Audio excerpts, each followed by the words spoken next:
Okay, this graph is going to be, or this movie, video, whatever it's called, is going to be about looking at graphs of position versus time and velocity versus time for multiple objects. So our first graph is a position versus time graph where we have 3 different cars moving along the x-axis. So I have one car whose graph is this. I have another car whose graph looks like that. And I have a third car whose graph looks like that. Okay. So the first question asks us to describe in words the velocity of the cars, making sure to discuss each car's speed and direction. So from a position versus time graph, if I think about TSA, type slope area, position, which we can represent with an x, versus time. Slope is x over time. So change in position over time, well, that's velocity. And then area is position times time, which is really nothing for us because a meter times a second is not going to give us anything. So to answer question A, we need to be looking at the slopes of each graph. So let's take a look at that yellow graph first. So this yellow graph, okay, if we look, that yellow graph has a slope of 0. So that means its velocity is 0. So our velocity is 0, which for us means we are at rest. So that yellow graph is not doing anything. It's just hanging out at a position of 10 meters. Okay, let's take a look at the magenta graph now.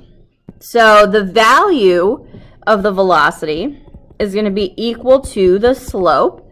And the slope of this graph, let's see, for the magenta, our change in y over change in x. Well, we have a change in y of positive 5 meters because I'm going up 5, and that occurs in 1 second. So that means I have a slope of 5 meters per second.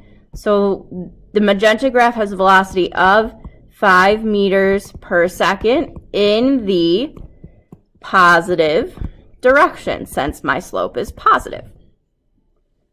Then we have the green graph. So again, we need to calculate the velocity of the green graph by calculating the slope, change in y over change in x. So the green graph has a change in y of negative 5 meters in 1 second. So it has a slope of negative 5 meters a second. Okay. So this graph is moving at, really I should say it has a speed, because that's the magnitude of the velocity. This graph has a speed of 5 meters a second in the negative direction. So we have one car moving forward, one car moving backwards. Okay. So let's take a second to look at some of the intersection points and think about what they mean. Okay, so my intersection points are here and here. Okay, so what this first intersection point means is that these two cars are at the same place. Okay, it doesn't mean they have the same velocity. It doesn't mean they have the same acceleration. It just means for that instant in time, they're at the same place. Same thing up here. They are at the same place. Okay, think about it like passing your friend in the hallway. You're going at different speeds, you're going at different directions, but for a brief moment in time, you were at the same location.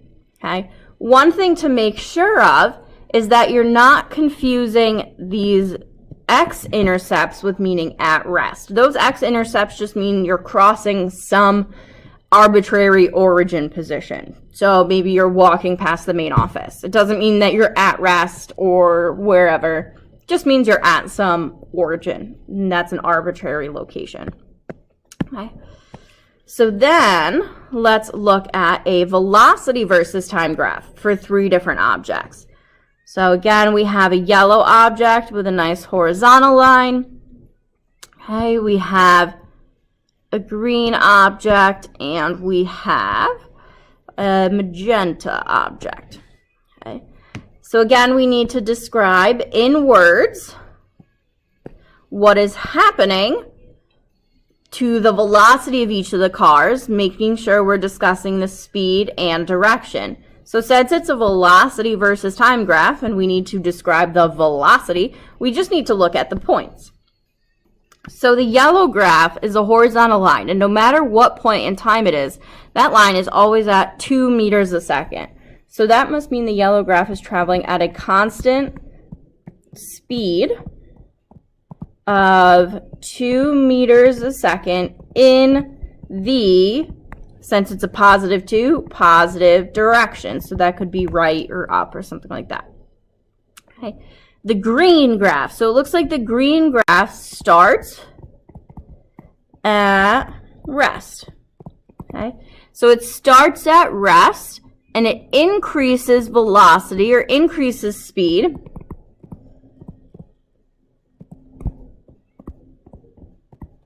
to 6 meters a second in the positive direction.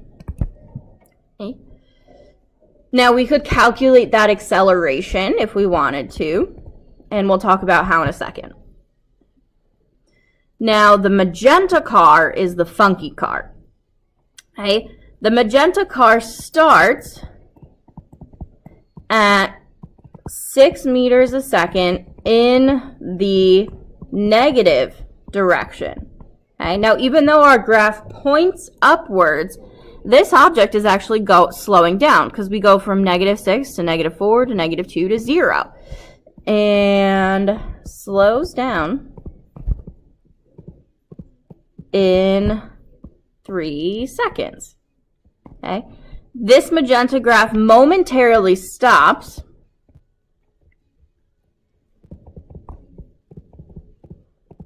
then changes direction because now all of a sudden we're on the positive side of the axis, and now we start to speed up from 3 to 6 seconds and speeds up to 6 meters a second in the positive direction in 3 seconds.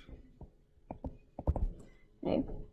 So even though both the green graph and the magenta graph have positive slopes, their motion is completely different.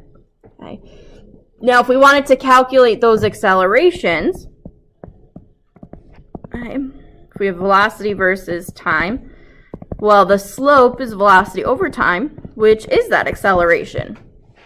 So the acceleration of the green graph is 6 meters a second over 6 seconds. So this has an acceleration of +1 meters a second squared.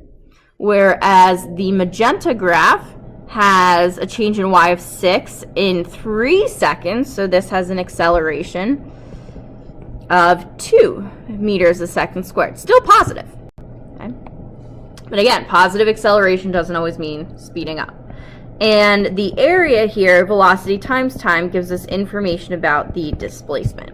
Remember, displacement is a vector. Okay? So positive area versus negative area matters. Okay? So then it asks us to calculate the displacement of each car during its trip. So let's start with the yellow, since that's our easiest shape. Okay? The area carved out by the yellow graph is just this really long rectangle. So we can do base times height. The base is 6 seconds, the height 2 meters a second, and that gives us an area of 12 meters. So our displacement is 12 meters. Now let's take a look at the green graph. The green graph is only on the positive side, no change in direction. So we just need to find the area of that triangle. So 1/2, a base of 6 seconds, a speed of 6 meters a second. That gives me a total distance and displacement of 18 meters. Okay, so displacement takes direction into account. These both have positive displacements.